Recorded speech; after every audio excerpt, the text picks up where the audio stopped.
Input এবং output এই দুটো বিষয়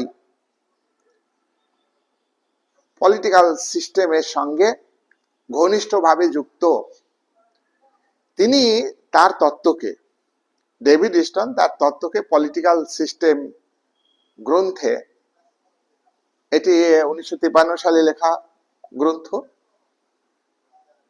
বিস্তারিত আলোচনা করেছেন এবং তার থেকে আরো এই তত্ত্বের গুরুত্বপূর্ণ দিক তুলে ধরেছেন এবং আরো বিস্তারিত আলোচনা করেছেন ডেভিড ইস্টন তার লেখা আর একটি বইয়ে।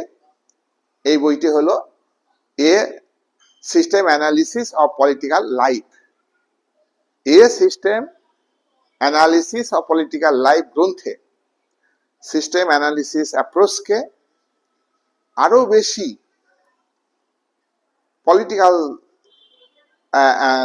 অ্যানালিসিস, যে সিস্টেম অ্যানালিসিস যে গ্রন্থ, তার তুলনায় আরো বেশি ব্যাখ্যা দিয়েছে ডেভিড ইস্টন।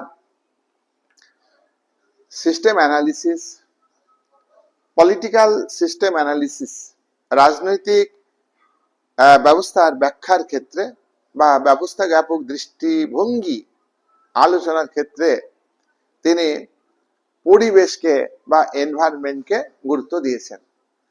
ডেভিড ইস্টনের মতে পরিবেশ হলো দুটি ভাগে বিভক্ত। একটা হলো পরিবেশের আভ্যন্তরীণ দিক, আর একটা হচ্ছে পরিবেশের বাহ্যিক দিক। ডেভিড ইস্টন বলেছেন যে সমাজের মধ্যে রাজনৈতিক ব্যবস্থা থাকে।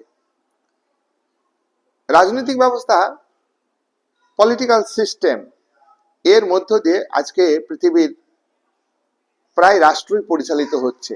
সিস্টেম ছাড়া কোনো রাষ্ট্র চলতে পারে না। এই সিস্টেম বিভিন্ন ধরনের হতে পারে। Liberal Democratic system,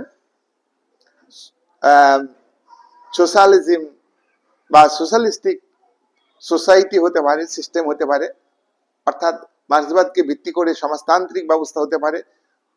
liberal Democratic system হচ্ছে উদারনৈতিক গণতন্ত্র হতে পারে, সামরিক সরকার হতে পারে।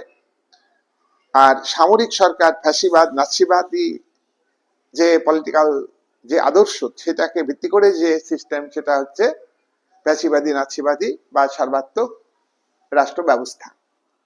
মূলত তিনটি ব্যবস্থা। আবার সমাজতান্ত্রিক ব্যবস্থাতে ওয়ান পার্সনের ডিক্টেটর, ওয়ান পার্টি, ওয়ান ক্লাসের ডিক্টেটরশিপ প্রতিষ্ঠিত হয়। আর ফ্যাসিবাদ, নাৎসিবাদ এবং